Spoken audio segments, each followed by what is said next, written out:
Metatron's lesson, Love versus Fear, an Ascension. The United States has just endured one of the most polarizing elections in modern history. The reverberations from this election are likely far from over.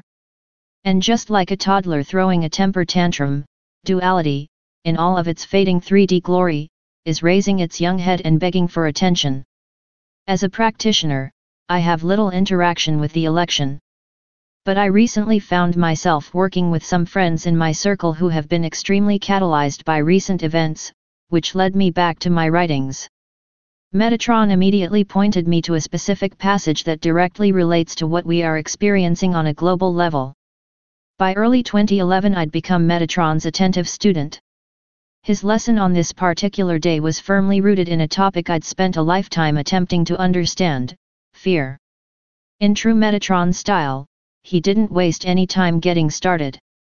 I barely had time to find pen and paper when he abruptly began communicating with me. The following passage is an excerpt taken directly from my journals.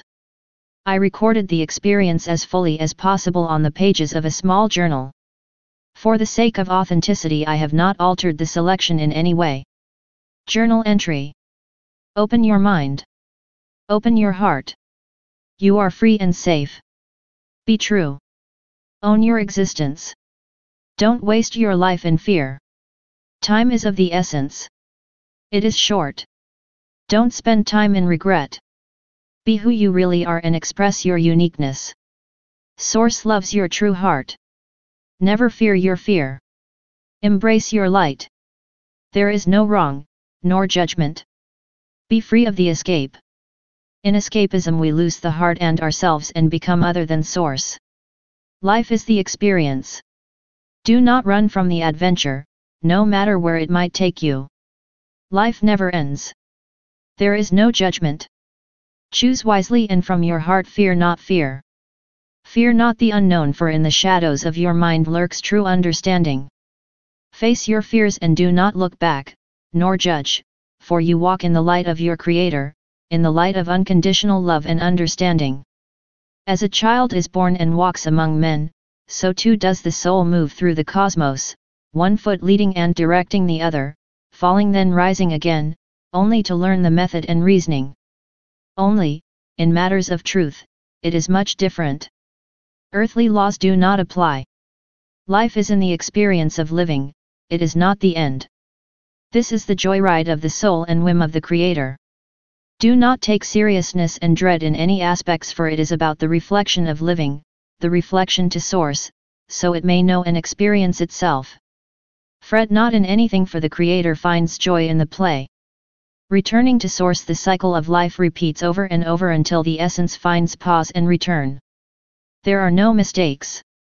Live life to its fullest and fear not. Regret not. Embrace the spark within and find the joy that we see God and become Source and become one. End entry, Metatron. My interpretation. Fear. Metatron's lesson was crystal clear. The world you occupy and everything within it is a projection of your own consciousness. This means all of your experiences are actually constructs within a hologram of your design. You created this stage for the sake of expanding your soul into love, but the frequency you align with is entirely up to you, fear being the lowest frequency and love being the highest octave. All roads ultimately lead back home to Source, so it is merely a question of the path you choose. Will your journey be short and straight or winding and long? Will you take the shortest, most direct route of love and light, or will you choose the long and winding road of fear? The choice is completely yours and based upon free will. When you impose your will on events and attempt to steer them into particular outcomes, you are in resistance because you are working within ego, which is fear. You can't be one with the universe when you are in a state of separation. On the contrary, resistance-free moments occur when you are in service to others. You experience flow when you allow the universe to co-create with your consciousness outside of ego. Distractions. Metatron's teaching also specifically focused on being free of the escape. I define escapism as distractions, the handy tools of choice when we are in a state of fear. But what are distractions?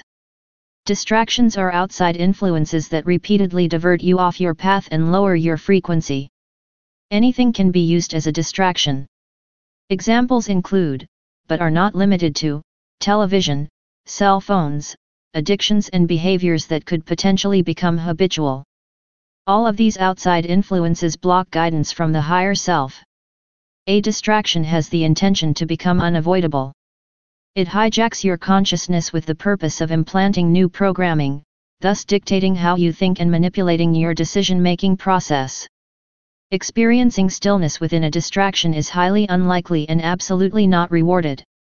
Although some distractions can be beneficial, i.e., a cell phone and some television programming, all distractions offer some form of negative reward ranging from instant gratification to desensitization, to various levels of intensity. This is particularly true with addictive behaviors and/or repeated behaviors that involve avoidance, all of which successfully eliminate the possibility of meditative, self-contemplation. As an alchemist, one quote stands out. "Fear not the unknown, for in the shadow of your mind lurks true understanding."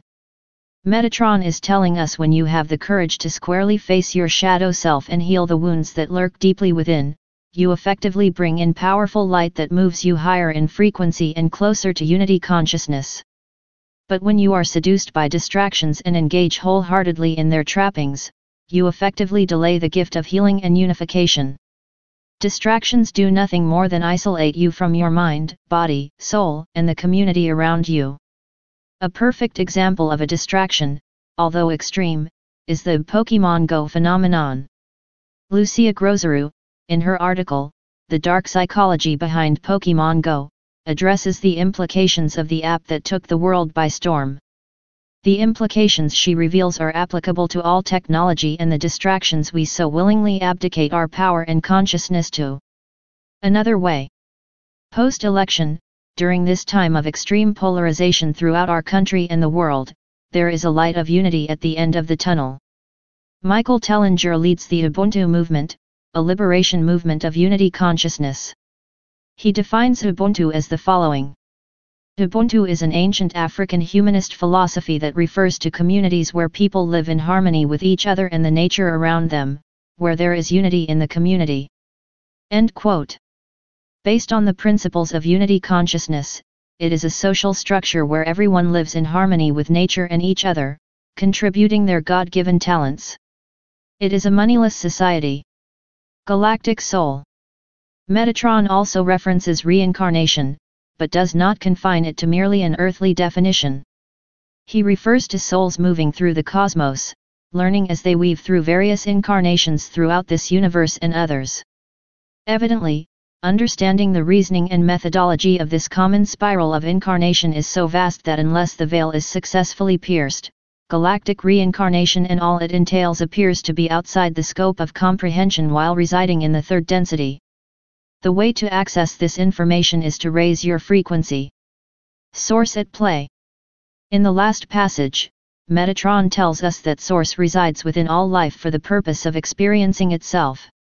And since life is about the reflection of living, we are all reflections of Source, thus we are all fractals of the One. Regardless of which path we choose, we all ultimately return home to ourselves, which is Source, where we rest until we are ready to venture out once again and act out another magnificent play. Choosing timelines. Although we currently live in third density, which is steeped in duality, intense influxes of plasma light energy are washing over the planet, assisting us in transcending the weight and amnesia of our current state of polarity and move us collectively toward unity consciousness. This process is called Ascension, but it is not a passive process. How do you choose a timeline? You don't, or at least not consciously. Ascension is a frequency-based event that will align with one of three possibilities based upon each individual's vibration. The Law of One is a series of channeled communications by Don Elkins, Carla Ruckert, and Jim McCarty, originating from a social memory complex called Ra. This entity belonged to a group of sixth-density beings that inhabited Venus 2.6 billion years ago. The Law of One tells us we are now being asked to choose a timeline, Earth negative or Earth positive, or a third timeline, which is relocation to a completely different planet. In the following passages, Ra tells Don Elkins, the questioner, through the channel, Carla Ruckert, exactly how this will take place. Questioner: then as we enter the fourth density there will be a split, shall we say, and part of the individuals who go into the fourth density will go to planets or places where there is service to others, and the other part will go into places where there is service to self. Is this correct? Ra: this is correct. Questioner: when the third density goes out of activation and into potentiation, that will leave us with a planet that is first, second, and fourth density. At that time there will be no activated third density vibrations on this planet.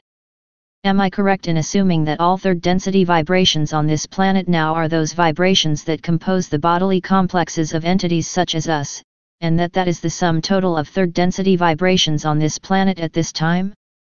Ra: to answer your query, this is incorrect only in that in addition to the mind-body-spirit complexes of third density there are the artifacts, thought forms, and feelings which these co-creators have produced.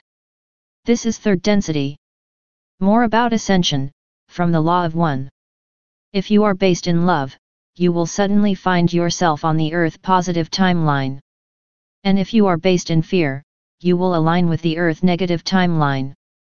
But if your frequency is not prepared for the change or ready to accept the higher frequencies of light, love, you will be relocated to a new planet in order to master the lessons third density offers.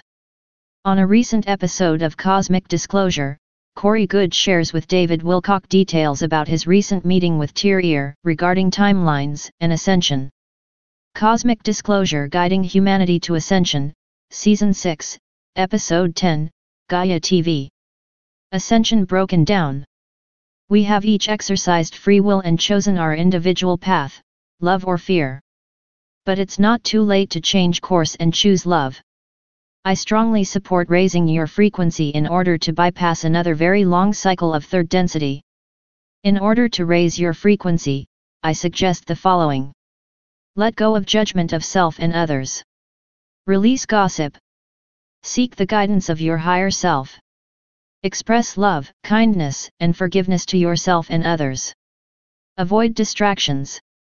Eat consciously. Lean into your fears and feel your pain fully. Discover the gifts your challenges offer. Allow your shadow self to illuminate the light within you. Be of service to others. 5 years ago Metatron began preparing me for what we are now experiencing, Ascension. His advice was simple, intuitive, and intrinsically grounded within the very core of who we all are as sentient beings, love. Quote, there are no mistakes. Live life to its fullest and fear not. Regret not. Embrace the spark within, and find the joy that we see God, and become source and become one. End quote, Metatron. Walk in love and faith and surrender into your light by facing your fears, healing your pain and serving others. Choose love.